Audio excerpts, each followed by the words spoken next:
मन्त्रीज्यू मुख्यमन्त्री तथा मन्त्री परिषदको कार्यालय जनकपुर विषय राजीनामा दिएको बारे लोक सम्बन्धमा मध्य प्रदेश सरकारको शिक्षा तथा संस्कृति मन्त्री रहेकोमा मन्त्री परिषदको बैठक प्राय नबसी बिना कुनै छलफल नै एकल पार्टीको निजी सम्पत्ति झैँ सरकारको काम कारबाही चल्ने गरेको आफ्नै मन्त्रालयमा समेत सम्बन्धित मन्त्रीलाई कुनै निर्णय गर्न नदिएको वा निर्णयहरूको जानकारी समेत गराउने गरेको, कुनै पनि काम गर्ने वातावरण नबनाइएको, काम सकारात्मक र जनताको हितमा बढ्न लाग्दा पटक पटक मन्त्रालय छुटाएको र यहाँसम्म कि आफ्नै मार्फतको मधेस कृषि विश्वविद्यालय शिलान्यासको विषयमा जानकारी समेत नदिएको तथा कार्यक्रम स्थलमा पुग्दा आफ्नै सरकारको निर्देशनमा मर्मान्सिङ मध्य प्रदेशका माननीय मुख्यमन्त्रीज्यूमाथि लाठीचार्ज गर्न लगाई घाइते बनाएको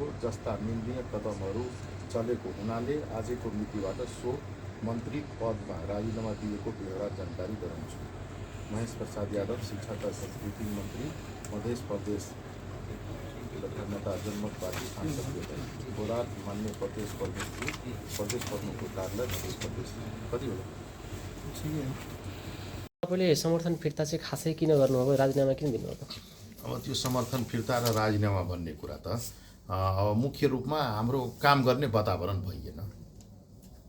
कहाँनिर समस्या थियो तपाईँलाई जस्तो लाग्यो? अब त्यो समस्या भनेको कहाँ हुन्छ र? समस्या भनेको हामीले पाएको मन्त्रालयमा पनि हामीले काम गर्न सकेनौँ नि त।